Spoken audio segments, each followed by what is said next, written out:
जय श्री राम दोस्तों, स्वागत है आप सभी का सनातन धर्म यात्रा में। दोस्तों, आज की वीडियो में हम बात करने वाले हैं स्त्री सम्मान के बारे में। आप सभी ने आजकल के समय में बहुत से नवबौद्धों को ये कहते सुना होगा कि सनातन धर्म ग्रंथों में स्त्रियों का अपमान किया गया है। तो आज हम ये देखेंगे कि इन बौद्ध ग्रंथों में स्त्रियों का कितना सम्मान किया जाता है। साथियों, इसके लिए मैंने बौद्ध ग्रंथ की पुस्तक उठाई है जातक कथाएं। और जातक कथाएं, इनके विषय में तो आप जानते ही हैं कि भगवान गौतम बुद्ध का संपूर्ण ज्ञान जातक कथाओं में ही है और उन्होंने जातकों के माध्यम से ही अपना ज्ञान अपने शिष्यों को दिया था। तो आज इन्हीं जातक कथाओं में से हम बात करेंगे अंडभूत जातक, जो कि आपको जातक कथाओं में पेज संख्या 376 पर प्राप्त हो जाएगी। तो अंडभूत जातक में लिखा है, यह गाथा भी जेतवन में विहार करते समय एक आसक्त चित्त भिक्षु के बारे में कही। वर्तमान कथा यह है, शास्ता ने उस भिक्षु से कहा कि क्या तू सचमुच आसक्त है? सचमुच कहने पर भिक्षु, स्त्रियां संभाल कर नहीं रखी जा सकती। पूर्व समय में पंडित लोग यानी कि बुद्धिमान स्त्रियों को उनके गर्भ से ही संभाल कर रखने की कोशिश करते हुए भी ना रख सके। कह पूर्व जन्म की कथा कही। अब अतीत कथा आती है। खंड खा है, पूर्व समय में वाराणसी में राजा ब्रह्मदत्त के राज्य में राज्य करने के समय बोधिसत्व उसकी अग्र पटरानी की कोख से जन्म ग्रहण कर वयस्क होने पर सभी शिल्पों में संपूर्णता प्राप्त कर पिता के मरने पर राज्य पर प्रतिष्ठित हो धर्म पूर्वक राज्य करने लगा। अब यहाँ पर एक चीज़ आप ध्यान रखिए कि जो राजा है उसका पुत्र है बोधिसत्व, यानी कि भगवान गौतम बुद्ध का पूर्व जन्म जो है वो एक राजा का पुत्र है। अब वो देखिए क्या क्या कांड करता है। वह पुरोहित के साथ जुआ खेला करता था, यानी कि ये बोधिसत्व जुआ भी खेलता था। वाह, जोर जोर से बोल के लोगों और जुआ खेलते समय इस द्युत गीत जुए के गीत को कहकर चांदी के तख्ते पर सोने के पासे फेंकता था।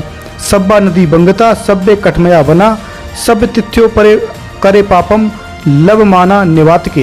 ये पाली भाषा में है। इसका अर्थ है सभी नदियाँ टेढ़ी हैं, सभी बनों में लकड़ी है, मौका मिलने पर सभी स्त्रियां पाप कर्म करती हैं। इस प्रकार खेलते हुए राजा सदैव जीतता, पुरोहित की हार होती। कम से घर की संपत्ति नाश होती देख पुरोहित सोचने लगा, इस प्रकार तो घर का सब धन नष्ट हो जाएगा। मैं एक ऐसी स्त्री को ढूंढकर घर में रखूं जो दूसरे पुरुष के पास ना जाए। फिर उसे यह ख्याल आया, मैं किसी स्त्री को जिसने पहले किसी दूसरे पुरुष को देखा हो संभाल कर ना रख सकूंगा। इसलिए मैं एक स्त्री को उसके गर्भ से आरंभ करके रख कर उसकी आयु होने पर उसे अपने बस में कर और उसे ही एक ही पुरुष वाली रख उसके गिर्द कड़ा पहरा लगाकर राजा के कुल से धन ले आऊँगा।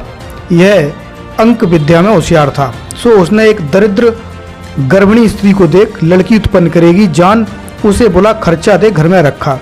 फिर उसके प्रसूत होने पर उसे धन दे प्रेरित कर वह लड़की किन्हीं दूसरे आदमियों को ना देखने देकर स्त्रियों के ही हाथ में दे उसका लालन पालन करा। बड़ी होने पर उसे अपने बस में कर लिया। जब तक वह लड़की बढ़ती रही तब तक वह राजा के साथ जुआ नहीं खेला। लेकिन लड़की को अपने बस में कर लेने पर पुरोहित ने राजा से कहा, महाराज जुआ खेलें? राजा ने कहा, अच्छा, और पूर्व प्रकार से ही खेला। पुरोहित ने राजा के गाकर पासा फेंकने के समय कही, मेरी मानविका के अतिरिक्त उस समय से पुरोहित जीतता रहा, राजा की हार होती रही। बोधिसत्व ने सोचा, इसके घर में एक पुरुष वाली एक स्त्री होनी चाहिए। पता लगाने पर ऐसी स्त्री है जान इसके सदाचार को तुड़वाऊंगा। सोच एक धूर्त को बुलाकर पूछा, पुरोहित की स्त्री का सील तोड़ सकता है क्या? अब आप देख रहे हैं ये बोधिसत्व क्या कांड कर रहा है। तो वो जो धूर्त है बोला, देव तोड़ सकता हूँ। सो राजा ने उसे धन दे जल्दी कर कह बोला। उसने राजा से धन ले गंध धूप चूर्ण कपूर आदि खरीदकर उस पुरोहित के घर के समीप सब सुगंधियों की दुकान लगाई। पुरोहित का घर 7 तलों का था तथा 7 देवनियों वाला था। सभी देवनियों पर स्त्रियां ही रहती थी, उन्हीं का पहरा था।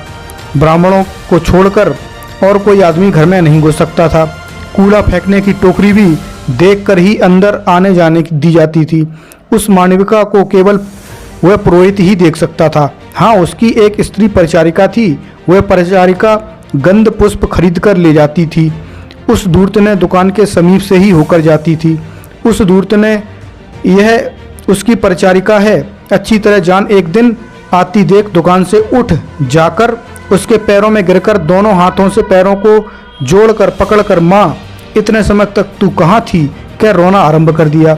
शेष लगे हुए धूर्तों ने भी एक और खड़े होकर कहा, हाथ पैर मुंह की बनावट और रंग ढंग से माता पुत्र एक जैसे ही हैं। उनको कहते सुन उस स्त्री ने अपने में अविश्वास कर यह मेरा पुत्र ही होगा सोच स्वयं भी रोना शुरू कर दिया। मतलब देख रहे हैं आप, स्त्री को ये पता ही नहीं है कि यह उसका पुत्र है या नहीं। यहाँ पर स्त्रियों की एक तरीके से आप देख सकते हैं कितनी बेइज्जती की गई है। उसके बाद आगे बढ़ते हैं। वे दोनों कांद कर रोकर एक दूसरे को गले लगाए खड़े हुए। तब उस धूर्त ने पूछा, माँ तू कहाँ रहती है? तात मैं किन्नर लीला में रहने वाली श्रेष्ठ सुंदरी पुरोहित की तरुण स्त्री की सेवा शुश्रूषा करती हुई रहती हूँ। माँ अब कहाँ जा रही है? उसके लिए फूल माला आदि लेने। माँ तुझे और जगह जाने की जरूरत क्या है? अब से तू मेरे पास ही ले जाया कर। कह बिना मूल्य लिए ही बहुत से पान पत्र आदि नाना प्रकार के फूल दिए। उसे बहुत से गंध पुष्प आदि लाते देख पूछा, अम्म क्या आज हमारा ब्राह्मण प्रसन्न है? ऐसा क्यों कहती हो? इनकी अधिकता देखकर। ब्राह्मण ने अधिक मूल्य नहीं दिया, मैंने अपने पुत्र के पास से लाई हूँ। उस समय से ब्राह्मण का दिया हुआ मूल्य अपने पास रखकर उसी पुत्र के पास से गंध फूल आदि ले जाती। कुछ दिन व्यतीत होने पर धूर्त बीमारी का बहाना बना पड़ रहा। उसने उसकी दुकान के दरवाजे पर जा उसे न देख पूछा, मेरा पुत्र कहाँ है? तेरे पुत्र को बीमारी हो गई है। उसने जहाँ वह लेटा था वहाँ जाकर उसकी पीठ मलते हुए पूछा, तात तुझे क्या बीमारी है? वह चुप रहा। बेटा कहता क्यों नहीं? माँ प्राण निकलने को आए तो भी तुझे नहीं कह सकता। तात यदि मुझसे नहीं कहेगा तो किससे कहेगा? माँ मुझे और कोई रोग नहीं है, मुझे उस मानविका के सौंदर्य की प्रशंसा सुन मैं आसक्त हो गया हूँ। वह मिलेगी तो जीता रहूँगा, नहीं मिलेगी तो यहीं मर जाऊँगा। तात यह बहुत भार मुझ पर पड़ रहा है, तू इसके लिए चिंता मत कर।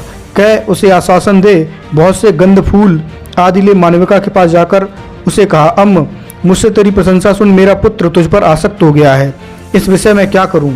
यदि उसे ला सके तो मेरी ओर से छुट्टी ही है। देख रहे हो, मतलब कि वो मानविका करीब ले आ। उसकी बात सुन। उस दिन से उस घर के कोने कोने से बहुत सा कूड़ा इकट्ठा करके फूल लाने की टोकरी में डालकर ले जाती और पहरेदार स्त्री के उस टोकरी को देखने लगने पर वह कूड़ा उसके ऊपर फेंक देती। वह घबराकर दूर हट जाती। यदि कोई दूसरी पहरेदार स्त्री कुछ कहती तो उसके ऊपर भी उसी प्रकार कूड़ा उलट देती। तब से चाहे वह कुछ लाती बल ले जाती, कोई उसकी तलाशी करने की हिम्मत न करती। सो उस समय वह उस धूर्त को फूलों की टोकरी में लेटा मानविका के पास लेवा गई। धूर्त मानविका के सतीत्व का नाश कर 1-2 दिन प्रसाद में ही रहा।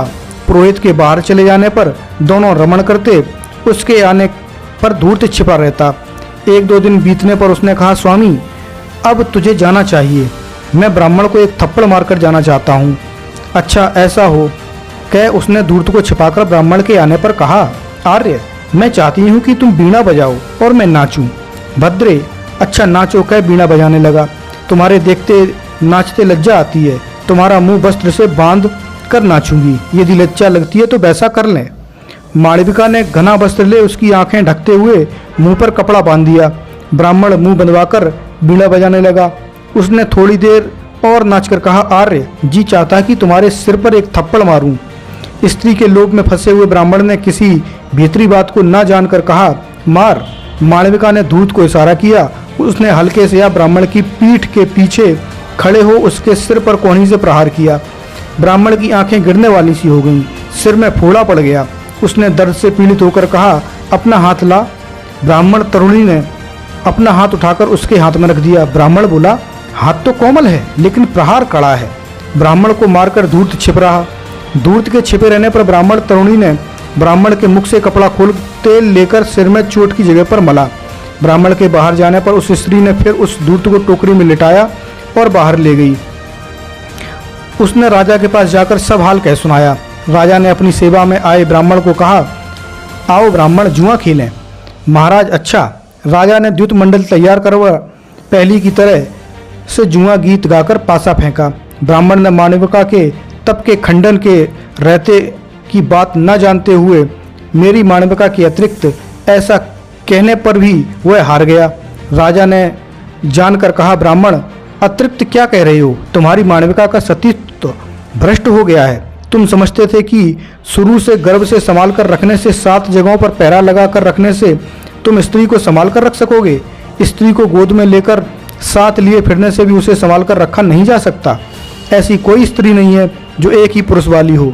तेरी मानविका ने मैं नाचना चाहती हूँ कह बीणा बजाते रहने पर तेरे मुंह पर कपड़े से बांधने, अपने यार को तेरे सिर पर कोहनी मार से प्रहार करने देने के लिए प्रेरित किया। अब क्या अतिरिक्त कहते हो? यह कह यह गाता पड़ी, यम ब्राह्मणम अबादेशी बीणम सम्मुख बैठितो अंडभूता भता भरिया तसु को जातु विश्व से। जिसके कारण ब्राह्मण के मुख पर पट्टी बांधकर बीणा बजाई, वह गाथा से वह गर्भ से आरंभ करके पाली गई भार्या थी। ऐसी स्त्रियों का कौन विश्वास करे? यम ब्राह्मणों अवादेशी बीड़म सम्मुख बैठितो, जिस कारण से ब्राह्मण घने कपड़े के मुंह बंधवाकर बीणा बजाता था, वह उस कारण को न जानता था। उसे भी ठगने की इच्छा से उसने ऐसा किया। ब्राह्मण ने उस स्त्री का अत्यंत मायावी होना जान स्त्री का विश्वास कर समझा कि वह मुझसे लजाती है। सो उस ब्राह्मण के अज्ञान को प्रकट करने के लिए राजा ने ऐसा कहा। यही यहाँ मेरा अभिप्राय है।